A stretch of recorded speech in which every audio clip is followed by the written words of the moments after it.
In the early years of World War II, few sounds inspired more fear than the wailing cry of the Stuka. Its Jericho trumpet siren screamed as the aircraft plunged toward the ground, its bombs falling with surgical precision. It was the embodiment of Blitzkrieg, fast, terrifying, and merciless. From Warsaw to Dunkirk, the Stuka's dive was the last thing many soldiers ever heard. But in the summer of 1940, that scream would meet its echo and be silenced by it. When the Luftwaffe turned its eyes toward Britain, the Stuka was meant to be the spearhead once again. The weapon of terror, now unleashed on an island that refused to bow. What followed was not a glorious campaign of dominance, but a series of 6 catastrophic lessons, each one peeling away the illusion of invincibility until nothing remained but wreckage scattered across the English countryside. This is the story of how arrogance, flawed strategy, and technological ignorance doomed one of Germany's most feared aircraft mission by mission until the sirens themselves fell silent. Before Britain's skies became a battleground, the Stuka's legend seemed untouchable. On July 4, 1940, the Luftwaffe prepared a demonstration not of power, but of precision. 30 Junkers Ju-87 dive bombers, escorted by Bf 109 seconds and twin-engine Bf 110 seconds, took off from airfields in northern France. Their target, convoy OA, 178 inches Portland Harbour, and one ship in particular, the anti-aircraft vessel HMS Foylebank. As the sirens began to wail, British gunners on deck looked up to see the black crosses of the Stuka wings descending from the sun. The first bombs struck amidships, tearing open the decks. Within minutes, fires raged through her hull.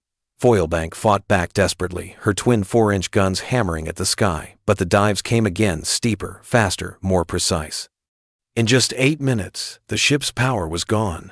Her guns fell silent, and by July 5th, she was gone, sinking beneath the Dast Channel with 176 of her crew. Around her, 4 merchantmen, Britsum, Dallas City, Dukelan, and Kolga, were also lost. The Luftwaffe returned to base, celebrating what they called the perfect strike. To Berlin, this was vindication, proof that the Stuka could destroy any naval target, anywhere. But the truth was far more fragile. RAF fighters hadn't reached the battle simply because of range, not weakness. There was no interception, no radar coordination that day. The Germans had fought the sea, not the skies. Yet in those smoke-filled war rooms, the Luftwaffe's planners saw what they wanted to see: confirmation of the Stuka's supremacy. They mistook circumstances for invulnerability, and that single error, that dangerous overconfidence, would set the stage for catastrophe. With the fall of France complete, the English Channel became the next battlefield. The Luftwaffe called it Kanalkampf, the Channel War. The goal was simple: crush Britain's supply lifeline, and in doing so, draw out and destroy the Royal Air Force. Convoys like CW and OA, slow-moving, predictable, and vital, became perfect prey. Each morning, German reconnaissance aircraft spotted them snaking through the Channel's narrow lanes. Hours later, the sirens began again. The Stuka swooped from the sun, their precision unmatched against unarmored ships. Merchantmen erupted into flames, oil slicks burning bright across the sea. The convoys were death traps, and Britain knew it. By late July, the losses were piling up. Convoy CW-8 was mauled. But the climax came on August 8th, with Convoy CW-9 codenamed Peewit. 35 merchant ships moved through the Channel under light escort. The Luftwaffe unleashed wave after wave of Stukas, escorted by fighters straining to cover the skies. The result was chaos ships struck, crews abandoning vessels in burning waters. At first glance, it looked like another triumph. But then, something changed.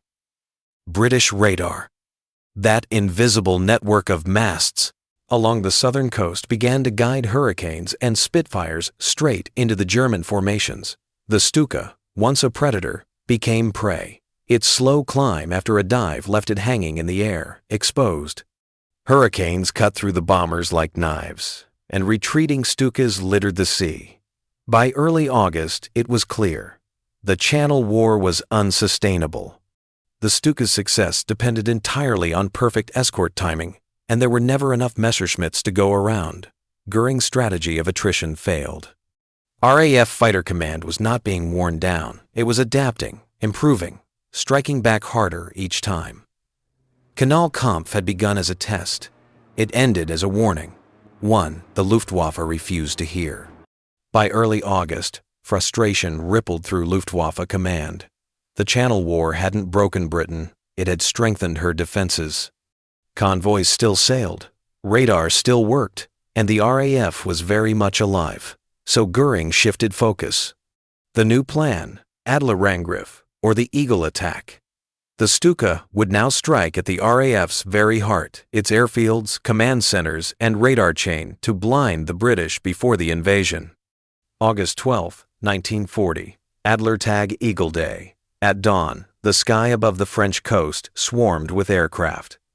Bf 110 seconds of Airprobungsgruppe 210 sped ahead to probe radar sites along the southern coast. Behind them came the Stukas diving toward Pevensey, Rye, and Ventnor.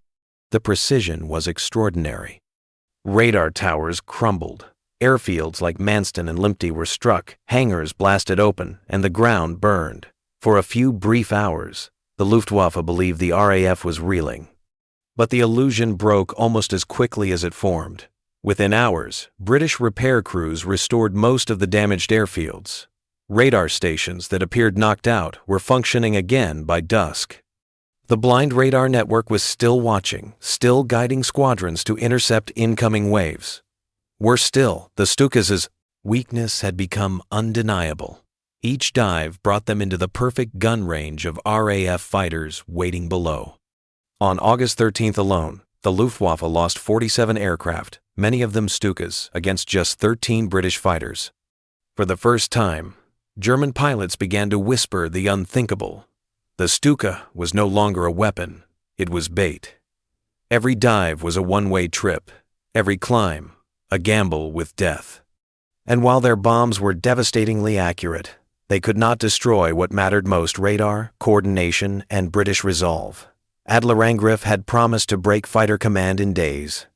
Instead, it revealed something Goering never understood. Technology and teamwork could defeat terror. By mid-August, the Luftwaffe was desperate to deliver a decisive blow. Intelligence identified one airfield as the nerve center of southern Britain's defenses, RAF Tangmere, home to No. 11 Group, the sector that bore the brunt of the Battle of Britain. If Tangmere fell, German planners believed, Fighter Command's southern shield would collapse. The attack was meticulously planned. On August 16th, Junkers 88 seconds roared toward Tangmere, followed by tight formations of Stukas from Sturzkampfgeschwader 2, escorted by squadrons of Bf 109 seconds already stretched thin. As the sirens began to wail, British ground crews scattered for cover. The first bomb slammed into hangars and fuel stores, sending fireballs into the sky. Control buildings crumbled. Aircraft burned on the tarmac. For 10 minutes, Tangmere seemed finished. But then, something extraordinary happened. Within hours, repair crews were back. The runways were patched, command operations moved to underground shelters, and the airfield, though scarred, was still alive. The RAF refused to let the station die. As the German formations turned home, Hurricanes and Spitfires pounced. Caught low and heavy after their dives, the Stukas were sitting ducks. One by one, they were torn apart over the channel. Sturzkampfgeschwader, 2 alone, lost 9 dive bombers in that single raid. A staggering loss that shattered morale. The Tangmere strike had been meant to cripple Britain's command network. Instead, it exposed the Luftwaffe's own weakness. The British defense system, radar, observers, rapid repairs, and coordinated fighter control was too resilient to break. In Berlin, frustration turned to disbelief. Goering had promised victory within weeks. Instead, every Stuka raid seemed to end the same way: fire, loss, and silence. Among the crews, a grim joke began to circulate. The only thing we dive into now is our graves. August 18, 1940. A date that would be remembered as the hardest day. The Luftwaffe was determined to break the RAF once and for all. Goering ordered a massive coordinated strike across southern England. Stuka squadrons were to attack critical airfields, Ford, Gosport, Thorney Island, and Poling Radar Station, while medium bombers targeted sector bases like Biggin Hill and Kenley. The plan was overwhelming. The final hammer blow. From the moment the first formations crossed the channel, the sky turned into chaos. RAF radar picked them up instantly, and Fighter Command scrambled everything it had. Hurricanes rose from Tangmere and Middle Wallop, while Spitfires streaked across the coast to intercept. What followed was a nightmare of intersecting flight paths, tracer fire, and smoke trails. For the Stuka crews, it was slaughter. Their precision dives still hit their marks, fuel dumps exploded, runways cratered, but as they pulled up, death was waiting. Hurricanes closed in from behind, machine guns shredding their wings. In the chaos, escorting Biff 109 seconds were forced to climb higher, burning fuel just to keep pace. They could not protect the bombers below. Sturmkampfgeschwader 77 alone lost 16 Stukas that day. Whole crews vanished into the sea. Those who made it back described the channel as a floating graveyard of our Loster comrades. The Luftwaffe had hoped to cripple Fighter Command. Instead, it crippled its own dive bomber arm. By nightfall, the truth could no longer be denied. Every airfield the Stukas hit was back in operation within days, some within hours. Britain's system was simply too strong, too well organized. The Luftwaffe, once so confident, had bled itself dry, trying to break it. And in the fading light of that day, one haunting realization spread through the German ranks. The Jericho trumpets that once screamed over Europe were falling silent. The Battle of Britain had just turned, and the Stuka, once the hunter, would never recover. In the aftermath of the hardest day, the Stuka's reputation, once the pride of the Luftwaffe, lay in ruins. Across occupied France, the airfields of Sturmkampfgeschwader units stood half-empty. Aircraft that had once terrorized Europe were now riddled with bullet holes, their pilots shaken and silent. The dive bomber that had shattered bridges, convoys, and fortresses was suddenly obsolete, not because its aim had failed, but because its world had changed. The Stuka had been born for Blitzkrieg lightning wars fought over open terrain, where enemy fighters were few and air superiority was certain. But over Britain, the rules were different. Here, radar could see through clouds and distance. Observer Corps spotted raids the moment they crossed the coast. Fighters were vectored directly onto targets with mathematical precision. Every time a Stuka dived, radar was already watching. Every time it climbed out, a Spitfire or Hurricane was waiting. Inside the Luftwaffe's command rooms, frustration boiled into disbelief. Goering, once the champion of the dive bomber, began to turn on his own pilots. Reports say he accused them of cowardice, claiming they failed to hold formation, but those who survived the August massacres knew better. They weren't losing because of fear, they were losing because the doctrine itself was broken. Tactically, the Stuka could still strike a ship or a hangar with surgical accuracy. Strategically, it was a liability that cost the Luftwaffe its most valuable resource: trained air crews. By late August, some German commanders quietly requested withdrawal of all Stuka units from the Channel front. Rumors spread through the squadrons that the Stuka massacre, as pilots called it, had ended the dive bomber age. The terrifying sound that had once symbolized Nazi domination now symbolized defeat. The Luftwaffe's pride had fallen, and with it the myth of invincible German air power. By early September 1940, silence began to fall over the daytime skies of southern England. The endless formations of Heinkels, Dorniers, and Ju-87 seconds that once blotted out the sun were now gone. But it wasn't peace, it was a change in strategy. The Luftwaffe had bled too heavily in daylight raids. Stuka losses were catastrophic, bomber crews exhausted, and escort fighters stretched to their limits. Something had to change. So, under the shadow of defeat, Goering gave a new order. The war would continue, but under the cover of night. On the evening of September 7th, the first great wave of night bombers crossed the Channel. Nearly 1,000 aircraft roared toward London. Below them, the Thames glowed with a reflection of flames. Oil tanks exploded. Warehouses burned. The city that had endured the daylight blitz was now facing a nocturnal inferno. The Luftwaffe hoped darkness would be their shield. But darkness cuts both ways. Bombers could no longer see their targets clearly. Navigation was primitive, accuracy dreadful. Many aircraft missed cities entirely, dropping bombs over empty countryside. And for the British, though radar could still detect raids, interception at night was nearly impossible. Firefighters, rescue crews, and civilians became the new front line. The battle had shifted from the sky to the streets. For the Luftwaffe, it was an act of desperation masked as adaptation, a campaign that would burn cities but fail to break morale. The Stuka, meanwhile, had no place in this new war of shadows. Its sirens, once symbols of terror, were silent. The dive bomber had vanished from the night sky, replaced by the slow, steady hum of bombers groping through the dark. What began as tactical brilliance in Poland had ended in strategic retreat over London. In the aftermath of the Battle of Britain, the Junkers Ju-87 Stuka became something more than a machine. It became a myth. To the Allies, it was the sound of early terror, the shrieking prelude to invasion. To the Germans, it became a symbol of both pride and humiliation, the weapon that had once conquered Europe but failed over England's skies.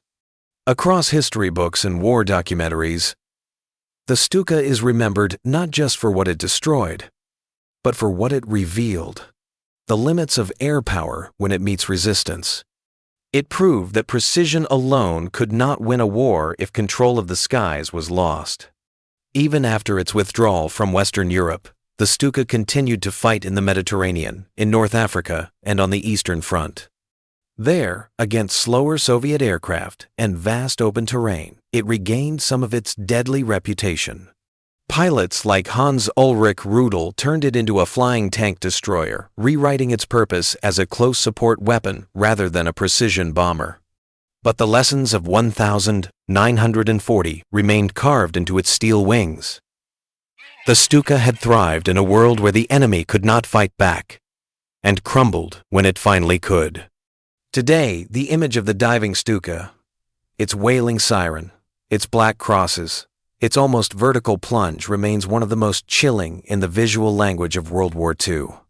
It represents both the height of German technological confidence and the moment that confidence met its first true defeat. The Battle of Britain did not just save a nation. It marked the end of an era the day the scream of the Stuka was silenced by the roar of the Spitfire. As September 1940 drew to a close, the Battle of Britain reached its quiet conclusion. There was no formal declaration, no grand ceremony, just the gradual realization within the Luftwaffe command that victory was no longer possible. What had begun as an air campaign to crush the Royal Air Force had turned into Germany's first major defeat. For the British, it was a triumph, born of endurance. Cities still burned, but the skies were theirs. Young pilots, many barely out of school, had held the line against one of the most powerful air forces in the world. Their victory wasn't only military, it was psychological. It proved that Hitler's war machine could be stopped. Across Europe, occupied nations listened to Churchill's words echo through radios. Never in the field of human conflict was so much owed by so many to so few. The few, the RAF fighter pilots, became legends overnight. In Berlin, the mood turned grim. The Luftwaffe had lost nearly 1,900 aircraft, many of them irreplaceable veterans. Factories struggled to rebuild. Morale sank. Hitler, enraged by the failure to subdue Britain, turned his eyes eastward toward Russia. The stage was set for Operation Barbarossa, a gamble that would shatter the German war machine once and for all. And as for the Stuka, it would continue to fight on distant fronts, still deadly, still feared, but never again decisive. Its fall during the Battle of Britain marked the end of Germany's dream of swift, uncontested victory. The skies over Britain had changed the course of history. And in that endless blue above the white cliffs and the burning cities, the legend of both the Spitfire and the Stuka was sealed forever, one as a symbol of resistance, the other as a warning of hubris.